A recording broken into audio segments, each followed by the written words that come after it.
Hello book people and welcome to my video outside. The weather is really lovely today, so I thought I would be filming outside because it is just so rare that it is snowing in Denmark, and it's just really beautiful. So welcome to my garden. So today I'm starting this new reading vlog where I'm trying to read the Throne of Glass series by Sarah J Maas, and yeah, this is gonna be really exciting. I have been a little bit nervous to start this series because I have heard some bad reviews, but I have also heard a lot of people loving this series.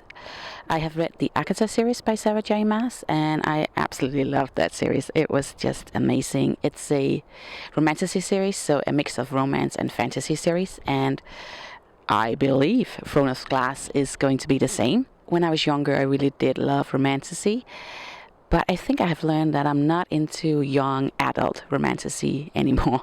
It's not my thing. But this one is adult romantasy, so I am hoping that it will not disappoint. The Akata series were definitely also adult romantasy series, and the long build-up and the world building and everything was just great in that. There is a lot of spiciness in that series. It was maybe a little bit too much, but I had a fun little plan. I was thinking to do some spicy baking. I do not like spicy foods at all, but I thought this would be a fun challenge for myself. So I will rate the spiciness of these books. And then we'll see how that goes. So yeah, that's the plan. I do not know much what this series is about. I just looked up how many books there are in this series, and it's 12 books, so I'm gonna be really busy. I'm hoping that I can get through them all, if I like the series anyways. There's one problem though, because there are 11 books on my audiobook app. I have them available as ebooks and audiobooks, but there's this prequel. I cannot remember its name right now, but that one is not on my audiobook app, but I think that I can skip it. So that's what I'm gonna do, and then maybe I will borrow it from my library if I found out that I cannot skip it. But yeah, that's the plan so far. Otherwise, I don't really know much about this series. I have heard that it should be in the same world as the Akata series, and Sarah J Maas also wrote the Crescent City series, and that should also take place in that world. That's really all I know so far. So yeah, that's my plan. And I'll update you. It is Christmas soon, so I'll see how I can make a vlog. And we're also going on a ski holiday right after Christmas. Yeah, it's gonna be interesting how I'm gonna do this. I'm hoping that this series will have like a long, good build-up as the Akata series between... Okay, I'm not gonna spoil that. But yeah, I'm really liking that. I think, at least for me, it wasn't that obvious in the Akata series at first what was going to happen, and I'm hoping that I will be surprised in the Throne of Glass series as well. I think so. I think Sarah J Maas is really good at that, so yeah, I will see you in a little bit. So I just finished the first two books in the Throne of Glass series, and I have been really enjoying myself, so that's been quite nice. Okay, I think I said to myself, I have to learn another word. I have said, I'm enjoying myself a lot. This book is exciting. This is a great book. That's all I'm saying. Okay, but I have found these two books really,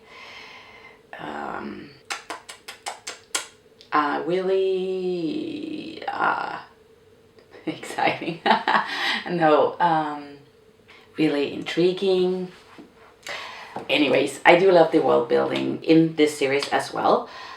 I'm a little bit confused as to how they're connected with the Akata series. There are fairies in this series as well. Fays or fairies? Their world is kind of vague, and they have disappeared from this land, Otterland, that these first two books takes place in. So this series is about humans, and you do learn that there have been magic to this world before, but the magic one day was just gone. It's believed that maybe the king has somewhat to do with that. to take the magic away from people, and if you had like a little bit of magic anyways, you would be killed. So there are magic and fays, but other than that, I don't really see any similarities except for how the magic and how the Fey fairies are working.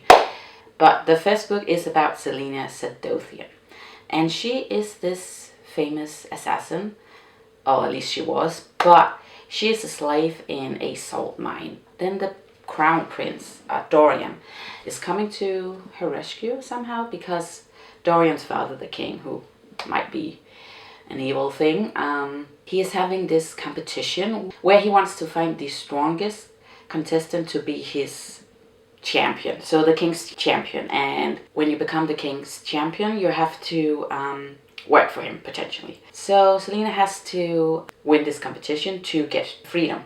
And I was like, Dorian and Selena, there were a lot of hints going there for them to have a romance, and they also do in the first book. And there's also the crown prince god, Chaol. And I could see that the book might be going in that direction as well, and it did. So in book 2, I was like, no, so in book 1, I was like, Dorian and Selena, they are gonna. But then Chaol is stepping up, and then Chaol and Selena are doing something.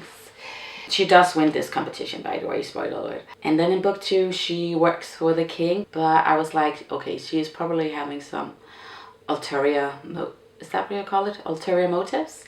And she did. She was pretending that she was doing his job, like she had to kill a lot of people, but she was just finding some dead bodies, and she was telling these people that she did have to kill to run away, please.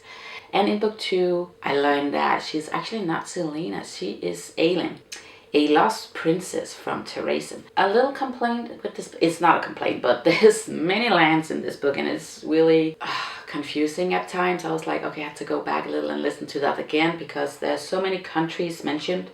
And Selena has this friend, Nehemia. And Nehemia gets killed in book 2. But Nehemia is this princess from another country in the south. She's also kind of like living there in the castle where the king is and the court is, as a guest / prisoner, because the king has taken over her country as well, and she's asking Selena to help her to fight for her country. Selena is kind of like fighting it in the beginning, but I think in the ending of book 2, she's taking back her fire, because Selena does apparently possess magic. Now she gets sent off to this other country where she has to murder another royal family, and that's kind of like where it ends. But it also ends with Chaol and Selena, I don't know if they're breaking up or what. I think she's going back with Dorian again. I think they had a spark there, so I'll have to see. I'm not really explaining this plot quite well. But yeah, I think she's ending back with Dorian. Anyway, the book 2 ends with Selena is going off on the king's order to go kill this other royal family. And I don't think she's gonna do that. Right before this, Selena and Dorian was hunting this creature, and they don't know what it is. And they do get help from Elena, who is a ghost, a lost queen. And there, somehow, Selena gets her magic back in another world. They open this portal, and in this world, she apparently does have a magic there. And then when she goes back to the world where this book takes place in, she loses her magic again. But you do learn that she could possess fire before the magic was lost. So yeah, now she's going somewhere else. I don't know where this book is taking me, but hopefully good places. And my guess is that she's ending back with Dorian. So do I have any complaints so far? Selena is only 18 years old. I think it would have been nice if she was like 25. That could have been nicer. 18 is a little bit too young to be acting that way, and yeah, that's a little bit too much. So, but that goes for a lot of books. Just make them a little bit older, please. Oh, there's no spice. Oh, just a little bit, but like nothing like the Akata series. So I don't know what to do about my spicy challenge for myself. I don't know. Maybe I'll have to change it. Yeah, I figured something out. But I was really surprised because I was like, the Yakuza series, there was so much, especially the last. It's not the last book because more books are coming out, but the 5th book in the Yakuza series, that was a little bit too much. So yeah, this is different. This is, yeah, I wouldn't call it spice yet. So yeah. So I'm back, and now you can see me doing a whole lot of cooking for Christmas. And I am just gonna go through all of my notes. I have just finished the whole series, and I wrote down a lot of notes while I was reading it. And yeah, I'm just gonna take you on this journey with me while I'm cooking. This Christmas meal is going to be a vegetarian Christmas meal, so I wanted to try something a little bit different this year. I'm going to make some chocolate treats and some Christmas food. Yeah, it's been a journey, and boy was I wrong a lot of the times. It's kind of funny to see the last clip that I just made, because yeah, it did not go the way that I thought it would go. But yeah, let's start with book 3, Heir of Fire. This is where it starts to feel a little bit like Game of Thrones. There's so many alliances and betrayals and so many plots, and I definitely had to go back to look at the map a lot to keep up with the story. Yeah, the world building is pretty big, but it was nice. So in this one, Celaena is going off to Windland to kill this royal family for the king, but that's not what she's doing. She's staying at this place where people are living, and they are a mix of fays and humans, and yeah, they don't really belong anywhere. But anyways, that is where she ends up, and this is where Rowan is introduced. But yeah, my thoughts on this was that Dorian loses his lover. He is cuddling up with this healer, and at the end she is getting assassinated, and Celaena takes off Cale's ring in this book, and I was like, this is a signal for Dorian and Celaena to get back together. But I don't think it was, because Rowan is introduced, like I said, and he's a fae, and they are just totally platonic magic partners. You know, just two besties sharing a bed, and they're always sneaking glances at each other. Yeah, that was not platonic, and I could see what Sarah J. Maas were going with this, but he just came out of nowhere. Dorian is this fae prince, but yeah, I don't know. I didn't really exactly feel this build up. Like, he's a very nice guy, don't get me wrong, but I was still at this point thinking that Celaena was ending up with Dorian in some way. But Cale is out of the picture. He can't reconcile with the fact that Celaena, who is actually Aelin, who is the heir to the crown in Terrasen, he can't reconcile that Celaena is her and that she's a magic user. So yeah, their romance reaches a dead end here, and Celaena takes the ring off, and yeah. But I have to call her Aelin now. It's a bit confusing. She's Aelin. And she did ask Rowan in this book the question, if you feel like murdering someone, could that person be your mate? And his answer is no. So I took that as a proof of Cale and Aelin is definitely not going back together. But I was still like, Dorian, yeah, they are ending up. But let's move on to book 4. She's coming back to Rifthold, Aelin. It's a bit shorter, but it was definitely still really good. And in this book, Aedion is introduced, and she breaks Aedion out of captivity. Aedion is Aelin's cousin. Yeah, they join this rebellious group. Cale is there too, but Dorian is under the power of the king now. He has gotten this black ring around his neck, and he's under the influence of this thing. But they definitely want to save Dorian. Aelin and Cale, they just can't stop fighting. It's kind of like Sarah J. Maas just screams at you, it's not going to be this guy for Aelin. And you can see where she's going with Rowan. There's so many rebellious plots in this book, and that was quite nice. Book 5 was the Empire of Storms. And this is also where Manon and the witches are introduced. I cannot remember if they were actually introduced in book 4 as well. But yeah, they are these badass bitches. And you're like, God damn it, she's horrible. And then you were like, okay, maybe she can turn around. And they have these creatures that they're flying on. The creature that Manon is choosing is just so adorable. So I really do like this change of scenes where you're following Manon as well, but there's going to be a lot of characters in this series.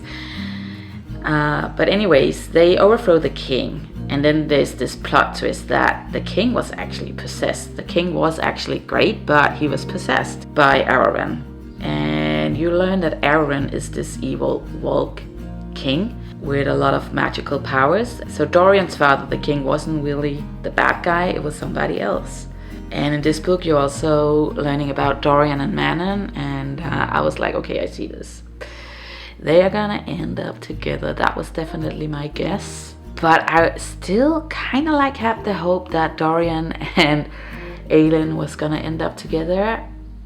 But I could see more and more, okay, this is not gonna happen. But I was a little bit sad about that, actually. And I wrote down romantic pairs. And I was like, Chaol and Nesryn. I was also wrong about that, by the way. And then I wrote down Aedion and Lysandra. Lysandra is this form shifter. And then Rowan and Aelin. And Dorian and Manon. But I just think when Rowan was introduced, it was just a little bit too sudden to make that build-up 100% satisfying. There's this scene in this book where the magic is freed and they have to blow up this clock tower. That was really a great scene as well. Yeah, it was really all drama and epic vibes in this book. Book 6 is the Tower of Dawn. This is also where Manon the witch is breaking free from her clan. And she saves Dorian, and she is sacrificing witches from another clan to protect him. And I was like, okay, this is definitely going somewhere. This is also the book where you are following Elite and Lorcan, and I absolutely like that. I like their chemistry. I like their love journey there. They have this fake marriage going on while they're traveling. And there's a lot of drama there just waiting to explode, because Elite is hiding that she's Aelin's cousin, and Lorcan is bloodsworn to maybe the Fae Queen. I haven't really talked about her actually. Okay, but she's also an evil creature thing. There's some spicy scene between Aelin and Rowan in this book. And it was pretty mild, but yeah, it's fine. I just couldn't do a spicy baking challenge for this series. Not at all. It's really not that bad. So if you do not like spicy scenes, but like adult romance, this series is definitely great for that. ACOTAR is not, that's really spicy. I like both, but yeah.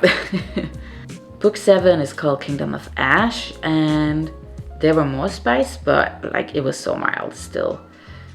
And Dorian and Manon is officially a thing now in this book, and Elite and Lorcan, they are also finally together. Lysandra and Aedion are just like glancing at each other, but yeah, okay, they're definitely gonna be paired off. That's what I wrote down. It turns out that Rowan and Aelin are mates, and Lyria was actually never really Rowan's true mate. It was just something that made him believe that she was. It wasn't really a shocker that they were mates. Like in ACOTAR, it wasn't a shocker either that Roseanne and Feyre were mates, but there was just a whole nother build-up that it just wasn't there in this book. This book is more for the overall story, not for the romantasy. Book 8 and 9 are a bit different, because this is where you're following Chaol and Nesryn. They have gone to the southern countries to gain some allies to help Aelin and her kingdom. So you have Chaol's perspective and Nesryn's perspective. And it kind of felt like a breather from all the chaos from all of the earlier books, so I didn't mind actually. But yeah, spoiler, they do not end up together, Chaol and Nesryn. I didn't really feel them in the other books as well, because it felt like Nesryn was Chaol's, what's that called? Stepping stone, comfort blanket, I don't know what to call it. So yeah, that was actually quite nice that they did not end up together. But Cale is ending up together with this healer, Irene, who's healing him. He got this injury where he lost the connection down to his legs, and she can heal him because she's a healer with magical powers. Irene was actually mentioned before. It was only just like 2 sentences, but aliens were thinking about a past decision to help a healer, and it was like described as a push from the gods or something like that. She just knew that she had to help this healer, and then you heard nothing more about it, and I was like, that was a bit weird, but turns out it's Irene. And I do like Irene and Cale's relationship a whole lot more than Cale's and Neswin's relationship, because Neswin is ending up with Satak, this crown prince from the southern countries. There's a lot more chemistry between those two. I did definitely see that, and I love when they were flying around on their birds. Yeah, I like that. And they do discover the secret history of the Valk. Yeah, so these 2 books were different, but they were still quite nice. And then the last 2 books, that is when all of the final battles are happening and everyone is coming together, and it's a lot of battling, but they were still great. Sometimes I just need a little break when there's too much war plotting and stuff like that, but it was still done in a really good way. So I would definitely read these books for an epic fantasy series. For me, it definitely wasn't an epic romantic series, but it was fine. I definitely enjoyed there being some romance in it, but it's just not Agatha. So if you go in with the expectation that this is exactly like Agatha, it's definitely not. There's definitely a lot of strong feminisms, I cannot say the word feminism, anyways, you know what I mean, vibes, and I definitely do enjoy that. It's nice to read fantasy books where there are actually women in the books and they are actually able to do other things than scream and being an, you know what I mean, slave. And it wasn't all about misogyny as well, like it gets too much on the other fantasy series, so this was really nice. And it's not like heartbreaking, heart-shattering all of the time either, but it definitely did have some references to other books, like The Wolf in the North. I was like, okay, that's Game of Thrones. And the way that she could open other portals, that was like the Golden Compass series. There were many more instances where I was thinking, this is so like Game of Thrones, but yeah, that's fine. And I also think I saw where the crossover to the Agatha series is. It's when Aelin is falling through all of these portals to other worlds, and at some point she's ending in this world where this Fae with wings is helping her to go to the next portal to her own world. So it was done in the like multiverse way. I think that was Rhysand she was seeing right there.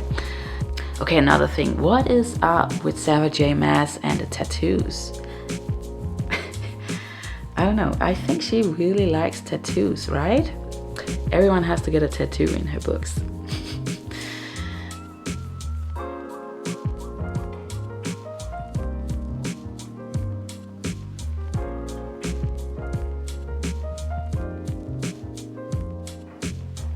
And this is our Christmas food.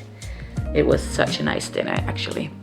Even though it's vegetarian. My husband did cry a little bit because he couldn't get his usual meat, but you know what? We have to do better and save the planet. So I really enjoyed it. He enjoyed it too, don't worry. He was fine.